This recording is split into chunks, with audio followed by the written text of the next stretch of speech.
Hello everybody and welcome to Week in Tech. My name is Karamjit and with me is Aisha. Aisha, we shall get right into it. Did you attend? You shall get right into it. I shall get right into you've it. got the cover yes. Story. Yeah. Did you attend the press conference for the National ICT Week that's coming up? NIM? No? No, I didn't. Okay, all right. We will get to that towards the end of the show if we have time. But first, the cover story for this week is on HSBB, actually, again. But really, we're looking at it from the pricing point because I think we have discussed this about 3 episodes before, that their 5 megabit pricing looks really attractive, and I think could be a category killer because for the rest of the competition, which is I think their 5 meg, they're offering it at 150 ringgit. And so I sent some questions out to some of the CEOs. One of them replied, but he didn't want to be quoted. Another one said he could be quoted. And that's Afzal Abdul Rahim from Time.com. And then met up with people from Telecom, specifically Ahmad Azhar, who's the head of their HSBB program. But really the question I asked some of them was, do they think that TM's HSBB pricing is an abuse of its market dominance and can be classified as predatory pricing?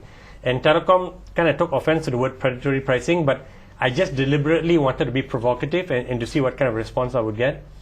So Telecom says, of course they will say no, it's not. It's just a package that they've given which is great value for money for the consumer. And of course one of the CEOs who didn't want to be quoted didn't say it was predatory pricing, but he said it's an abuse of the market is saying that it's a subsidy, but Telecom is saying that 2.3 billion they got from the government, which is taxpayers' money, is a private, public partnership. Mm-hmm. So they hate for you to use the word, subsidy. They say it's a partnership.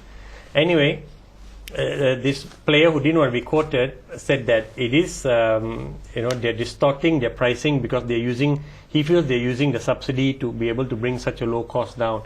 And he wasn't happy with the bundling, which is if a customer just wants broadband, just pure and simple speed, but yet Telecom is offering them, I think a broadband phone, is offering them IPTV, right, also. And he says maybe people don't want that, but they're being forced to take it. So he thinks that's packaged into the pricing. But Ahmad Azhar said the HSBB, the IPTV is just a value-added package, which they are offering to the customers right now, at no cost. And he actually says that when you get 5 meg, it's just internet speed. Each IPTV, the IPTV content comes on another line which is 8 meg. So even at the 5 meg speed, you actually 5 plus 8 is 13 megs you're getting. Because I said that Dato' Zam, when he spoke to me, he never brought up the fact that they will go lower than 10 meg. And I said, so Ahmad Azhar said, if you add 5 plus 8, you're getting 13 megs. So I said, that's really semantics, because you're playing with words. When we were speaking about the speed you're going at, we were just talking about the speed you're going to get for surfing the internet, And he says, no, you add the two together, your Zam is right, we're still offering you above the, 10 meg speed. So I didn't want to get too much into that, otherwise you get lost in the main purpose of the point you're trying to make in the first place. But anyway, this CEO, who's obviously also offering IPTV, is not happy with them bundling that in. Afzal was interesting. When I asked him about this abuse of its market dominance, he says that abuse of market dominance infers that TM is using its economies of scales to effectively bully the competition. But from that perspective, the only competition in the HSBB space is TDC, Time.com, because Time is offering, broadband internet over fiber.